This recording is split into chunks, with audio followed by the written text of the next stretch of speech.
All right, let's welcome back to the Misfit Nation for 2022, our first YouTube of 2022.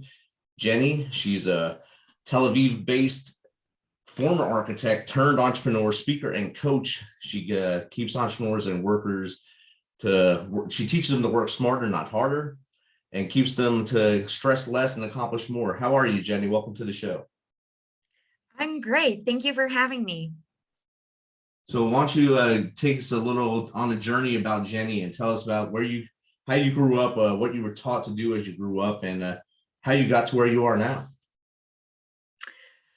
Okay, so I think for the majority of my life was very, very structured and planned and strategic. I graduated out of high school and I joined the military, the Israeli army.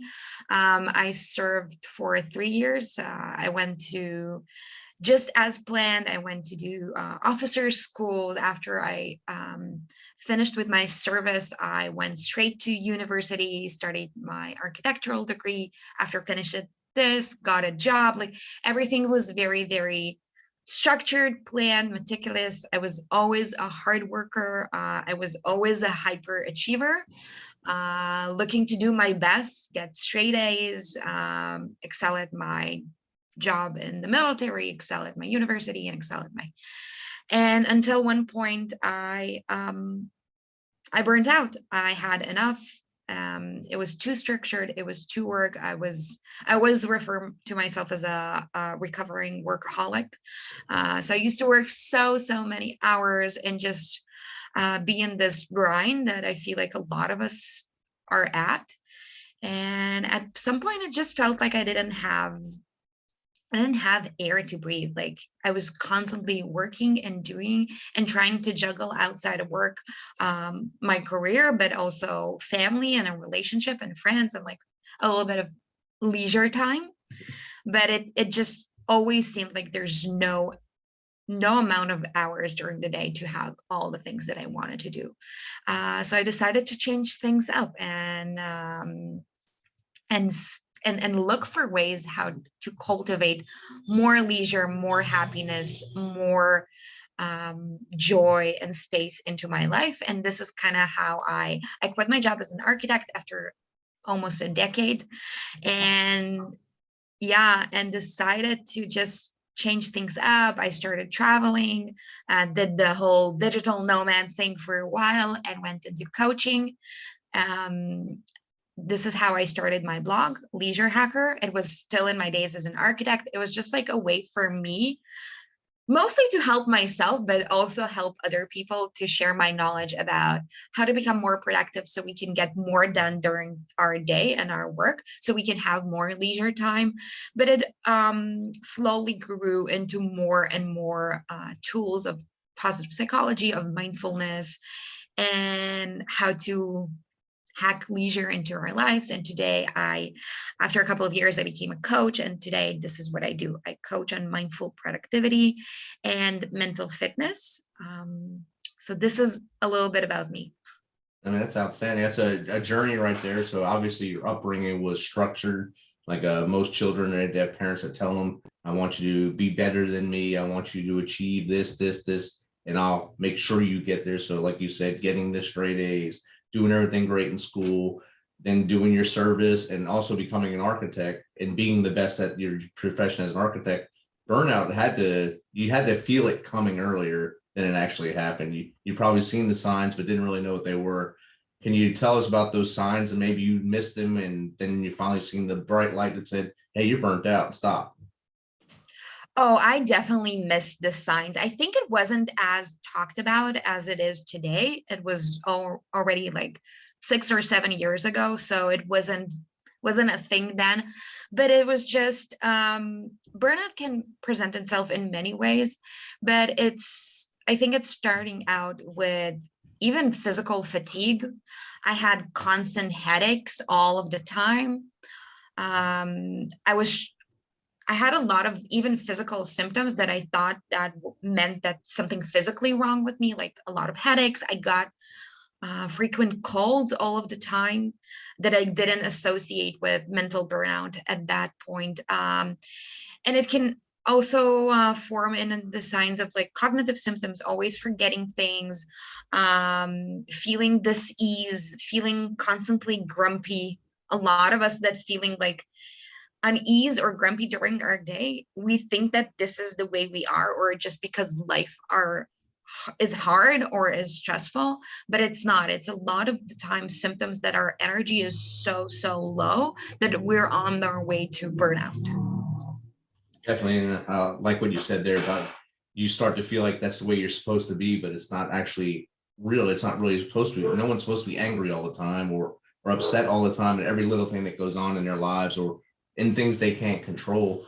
You shouldn't have that burden on your chest. And I think what you did was it's very smart to go into the leisure side of it and start to see life as a different way, to open that funnel, open that aperture and see things in a different light, and then come back to where you are now as a coach.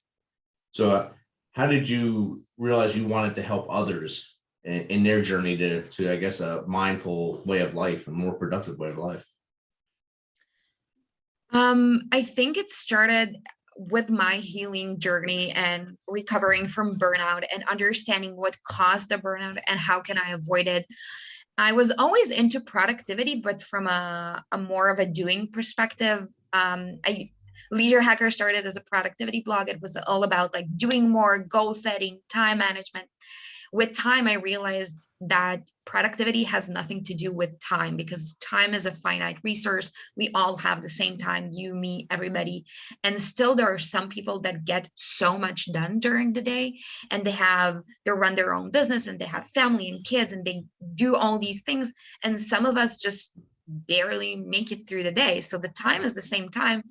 And as I went more and more and started reading about it, I understood that the difference is energy, because energy is actually our capacity to work, but it's also our capacity to, like you said, regulate our emotions. We shouldn't feel stressed or grumpy or angry or frustrated all of the time, or even some of the time. We can learn how to manage that, and we can learn how to manage our physical and emotional and mental energy so we can get more done. I'm not against goals or achievements. I'm still a high achiever, but I don't think it has to come with a cost, like many of us were taught to believe. We all grew up in this culture that is very much hustle oriented. We all wear this busyness as a badge of honor. And I say it doesn't have to be like that. We can be successful and high achieving, but it doesn't have to come with that cost. And once I realized that, I wanted to share it with other people and help other people to follow along on this kind of mindful journey that I went through. You're definitely right. Everyone gets into that hustle mode, and as humans, we see it as if you're hustling, I got to hustle too. So I have to, it's a competitive nature as well. So not only are you competing against your own goals, now you're competing against someone that you see in front of you that's working hard. I got to work as hard as they do. And now I'm working 18, 20 hours a day, and I might sleep 4 hours, maybe, I don't know. And then you wake up and it starts over again. And that's how that burnout starts to come in a lot quicker, because there's nothing, you don't have nothing for you. And there's no you time. So how do you get people to transform from the mindset of I have to compete, I have to hustle all the time, to I can hustle but still have some me time? So first of all, I love what you said. And the funny thing is that we see other people and see, oh, they got this goal, or they earn this money, I have to do better. But the funny thing that we all live on parallel lives. Like we all have different goals and different ways we define success and happiness. So we're grown into this culture with comparing ourselves to other people, but success means different things to different people. And because we a lot of the time measure our worth by our achievements, this is why we feel like we have to do more and be more and try more and work harder. So one tip I have is actually the understanding first on a rational level that when we do less, or when we pause, or when we rest, we're actually increasing our productivity. And I always like to describe it as most of us treat the day as we're running a marathon, right? when we run a marathon, or we wake up to the work day and we have our energy at its peak, but somehow subconsciously we know it has to last us the entire day. So we are actually pacing ourselves back. We're holding ourselves back from giving our top capacity to reaching our top capacity. Just like marathon runners, they're actually slow runners. They're not running as fast as they could because they know they have to last the entire run. With energy management, or how I teach productivity, I look at the day as a series of sprints, right? Sprint runners are fast runners. They're because they know they just have to run for 2 or 5 or 10 minutes, and then they're going to have a break. So they don't need to hold themselves back. They give their top capacity. They're running at 100 or 110%. And that's why I say a lot of the time we just start our day at 6, 7, 8 a.m. and just go, go, go, go until it's evening. Then, like you said, we go to bed, we wake up, it's another day, it's another marathon run. But if you think about it, if we can treat the day as running a series of sprints, we can actually increase our capacity for productivity and not burn ourselves out. Because if we work for an hour and a half, let's say, because we're working with the levels of energy humans have, we work for an hour and a half, and then even we can set a timer or set in our schedule and then take a break. And we tell our mind like, hey, brain, you're going to get a break after this. Just don't hold back, give it your best. So we're actually getting, let's say, an hour or an hour and a half of full capacity of work, of very intense focused work. And then we can have a break, recharge our energy, have a snack, have a glass of water, wash our face, listen to some music, do whatever recharges us, and then go back for another sprint. If we learn how to do that and work with our energy levels and not against it, and not push ourselves to do more and more, we're actually going to increase our capacity and our focus. So resting is actually productive, not just for our burnout. So you can look at that also. If you watch a soccer game, you'll see a midfielder. He or she'll stay in the middle, watch the play in front of them, and watch the defenders play, and then they'll sprint. They'll get that burst of energy to go for the ball and try to score. And then you'll see them rest, and people say, "Oh, they're slacking. They're not doing anything." But they're doing exactly that. They're reserving that energy for that next burst where they have to either get the goal or stop a goal from coming. And that's a great way to lean into and get that focus going. Exactly.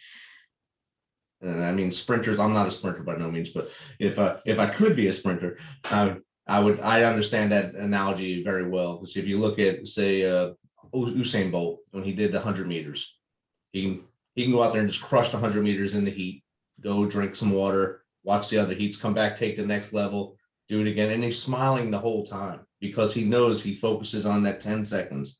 That 10 seconds of life is what he's going to do to get that next gold medal. And it's like 10 second gaps that he has to do over the week of the Olympics. And he's famous for the rest of his life for those 10-second intervals. And most of us have maybe 30 seconds to prove ourselves in any given day, that we have a 30-second window to say, hey, you did this today, you're accomplished, and everyone's going to know that. So how do you get people to get that kind of innate focus to say, I can just focus on this 30 seconds and I can win? It's just it sounds a little counterintuitive what we're saying here, because most of us intuitively, we sit on our computer and we know we have to finish our task because our to-do list is a mile long, right? And we're just like, but we're tired or stressed about this deadline, or maybe we're angry at our colleague or at our partner, but we know we have to do this task. So we're like, no, just push through, just push yourself, you can do it.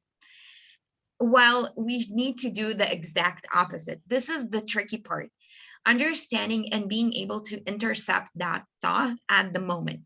If you understand, and we can feel it in our body, that's why we can, when we practice mindfulness, when we pause for a second and before we sit down to do the important task we have for the day, just pause for 10 seconds, like you said, and check in with ourselves and ask ourselves, how am I feeling right now? Am I hungry? Am I thirsty? Am I upset about something? Is there just like one thing I have to finish to get off my mind so I can finish on this task that I'm doing right now? And if we can dedicate those 5 minutes to take care of our energy levels physically, mentally, emotionally, and then sit down to do the task we're sitting down to do, then we can actually be at our best when we're doing this. Does this make Definitely. sense? Yes, very much so. I was on your website earlier reading it, and I seen the one quote you have on there: "Grind to groove." I wrote that down because I thought that was like the best thing ever I've seen. Grind to groove. Can you explain what grind to groove is to the audience? So this is kind of my slogan for my business. This is what I say I help people do: go from grind to groove, because it's just moving people from that perception that you have to hustle, work hard, sacrifice everything, your well-being, your mental health, your family, your leisure, to get results and get into the groove. Because the way I teach people is how to work with ease and flow. And hundreds and hundreds of research that was done in the past years actually show that when we work in the flow, when we work at ease, and we learn how to manage our stress, we're actually getting better results than from the grind and the hustle. We're just so accustomed to this hustle culture, like you said, like, oh, that person is making more money, is getting more things, is accomplishing more, than I need to prove myself.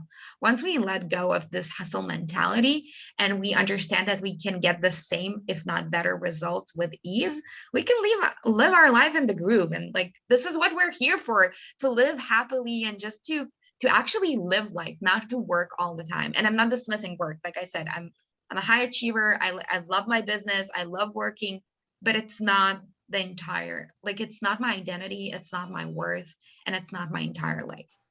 And so at the end of your bursts of energy during the day for your job, you're able to go outside, smell the fresh air, or get a cup of coffee and sit down with a friend and just chat about something totally different. And that actually reserves some energy for yourself for later when you say, "Oh, I got this burst now. I'm going to go crazy right now on this for 1 hour, and then I'm going to be done for the day." And I think that's what we all need to start focusing on, is those bursts of energy, like you said earlier, to sprint. You don't have to be an actual sprinter; just sprint for that period of time when you're working and get that groove going. And you get that groove for an hour, you'll see the results. And even for writers, if they groove for an hour typing, just mindset going in there into the story, they'll probably get more pages done if they just groove for an hour and then walk away, then come back and be happier at the end of the product later. 100%. And it's just about, like I said, not pushing ourselves. If we're not in the right mindset for writing or for whatever task we need to do, not pushing ourselves, trying to manage whatever is interrupting our groove, and then sitting down to work. And this little thing, if people that are hearing us can learn how to do, instead of pushing themselves no matter what to do the task. Because we have this perception of like, oh, I don't have time to take a break. I don't have time to eat today. I don't have time to, but it's this counterintuitive mindset shift that we need to adjust to increase our results, and be happy. When I was in the military, everything was go, go, go, eat on the go. You're working, eating at the same time. When I got out, I went to my first grown-up job after the military, and there was another veteran there. He was a Vietnam era veteran, and he sat down and he seen me about to eat at my desk and work. He said, "We don't do that. We get up and we leave our desk and eat somewhere else. And we chat about something totally different." And that changed my mindset completely at that point, where you can't completely focus on this square in front of you. You can't complete everything all day long. You just do what you can for a period of time. Then you take a break for you, or you're going to burn out like what happened to you. Exactly. And he was a caged old man, so I took his advice and said that if it works for him, it must work, since he's been around the block a few more times than I have. And I still reach out to him and ask him questions too now. So, and I'm sure you have someone that you can do that to as well, and say, "Hey, how did you get past this bump to get to maintain your focus?"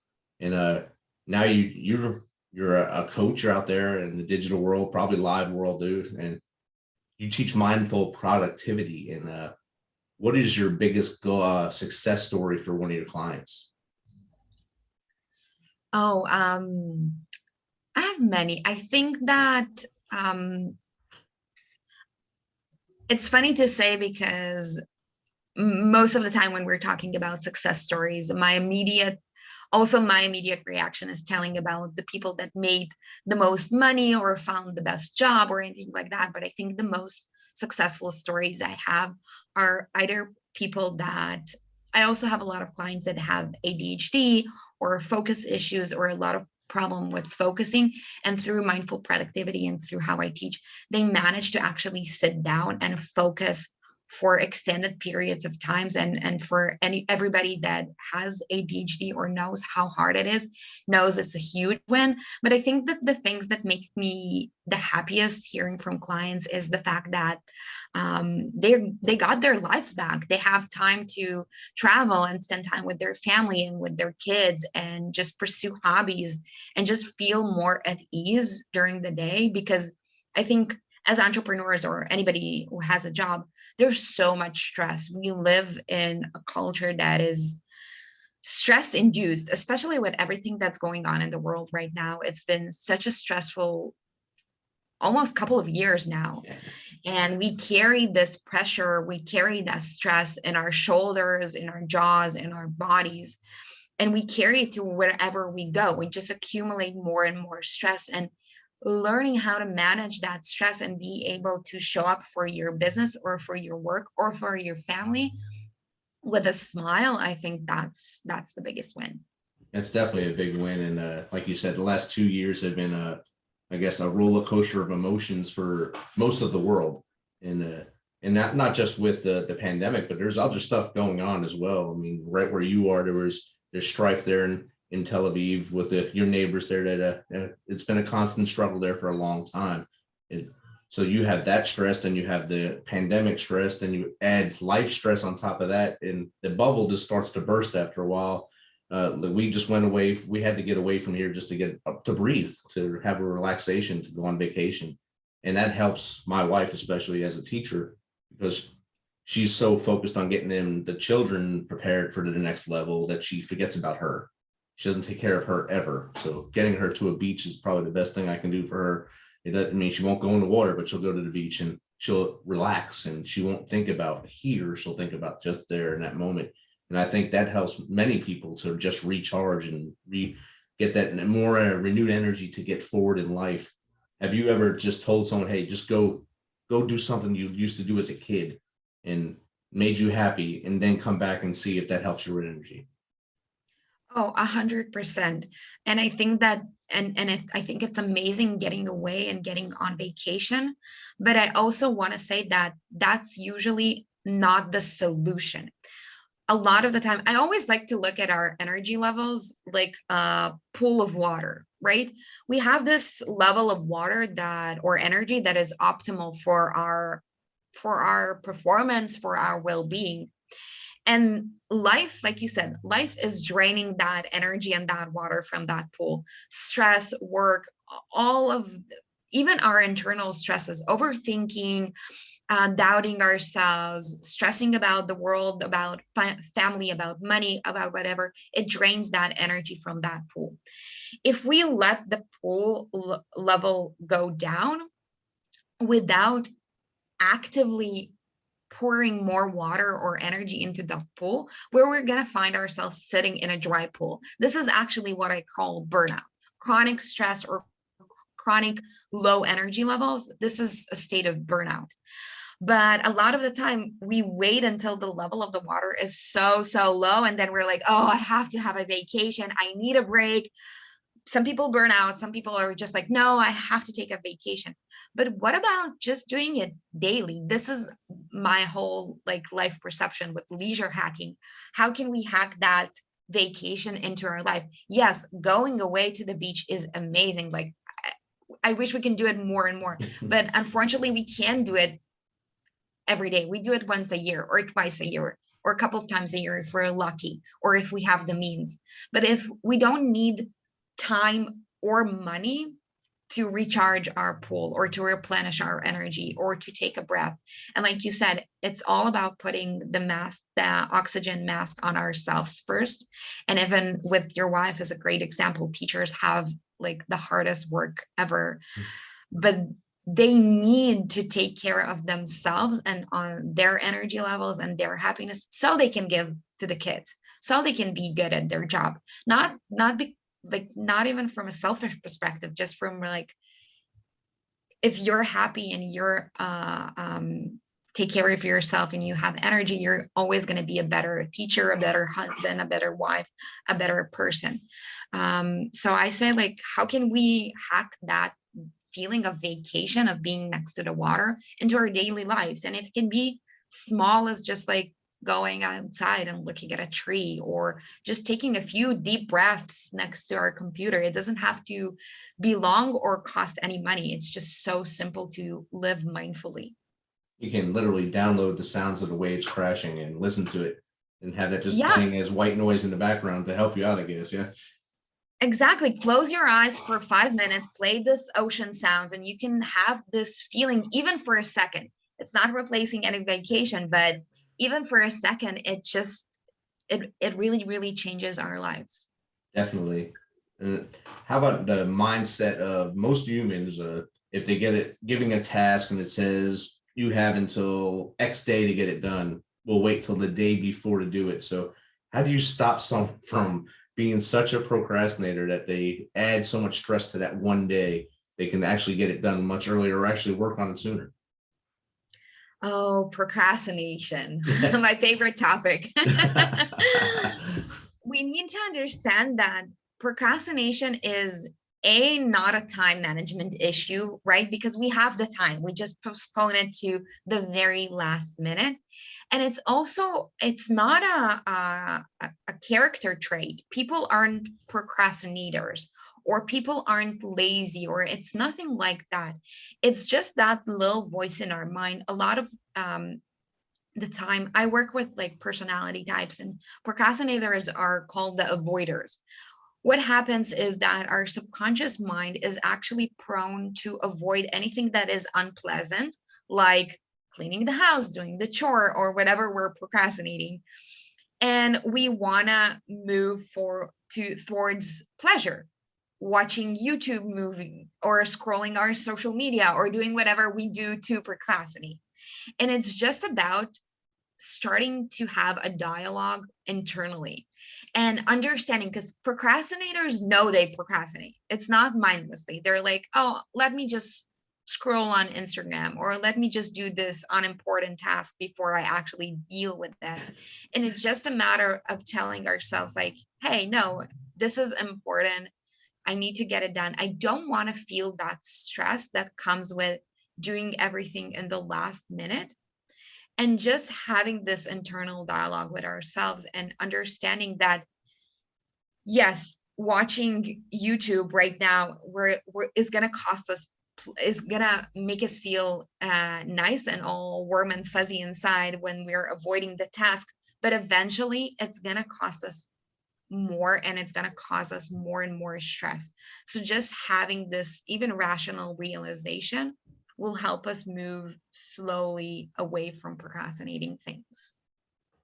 Outstanding. And I think I can use that for my college work. And so I usually wait to the last second to write a 20-page paper and spend the whole day writing a paper. So I just making it go with the weeks I've had to do it before, a page a day instead of 20 pages in one day. And I think we're all guilty of that. And the simple hacks that you're giving will really help people, I guess, find a way to be more productive without knowing that they're being more productive too. So if you can Exactly. give 3 tips to someone, what are your best 3 tips to get people to hack their life and be more mindful, more productive without overdoing it? Wow. Okay. So first, Maybe have part A, B, and C in there too. Come I think my first tip is kind of what we talked about, is rest before you're tired. Don't wait until that level of energy in your energy pool is really, really low, because it's going to take us more time and energy to replenish. So don't wait until you're burned out or exhausted or super, super tired, try to replenish your energy before that. So resting before you're tired, meaning you're never actually going to get tired if you rest before you need it. So this is kind of my first hack. My second one is checking in with ourselves, pausing, creating more mindfulness about how we go about our day. A lot of the time, most of us are guilty, where we're just operating on autopilot. We wake up, we sit down, we go to work, we do the things, we go to bed, like every day, so on and so on and so on. And just even the smallest practice of, before you sit down to write that paper, or you're avoiding of writing that paper, just checking with yourself and ask yourself, like, what is happening right now? Am I stressed? Am I tired? Why do I not want to do this? What is happening? How do I feel? Like, how can I take care of me before I do the task? And just even sometimes it's just having a snack can solve the productivity problem. It doesn't have to be big. And the third tip is running a series of sprints and not a marathon. So I think kind of that concludes everything together. I think that all three of those are great and very valuable to everyone that listens to this, because I think we all are guilty of all that right now, waiting until we're about to walk through a wall, dead asleep and not knowing it. And it's better to stop, recharge, and come back to the fight. So I know you have your website, lifehacker.com. Is there other way, leisurehacker.com? Is there other ways people can get in contact with you, or is that the best way to get in contact with you for help? This is a great way. They can read a little bit more about me and mindful productivity and positive intelligence. I'm also on Instagram at Leisure Hacker. So they can find me there. And if anybody has any questions or wants to share anything, they're more than welcome to either email me or send me a DM on Instagram. And I always answer any questions. All right, you just made it. You always answer. That's something a lot of people say, but never do. So I'm going to hold you to that. I always do. I promise to answer any question or any share, and people are welcome. Awesome. Thank you, Jeni, for taking some of your time to hang out with us here on the Misfit Nation. And I look forward to talking to you again in the future. Thank you for having me. It was a pleasure. Awesome.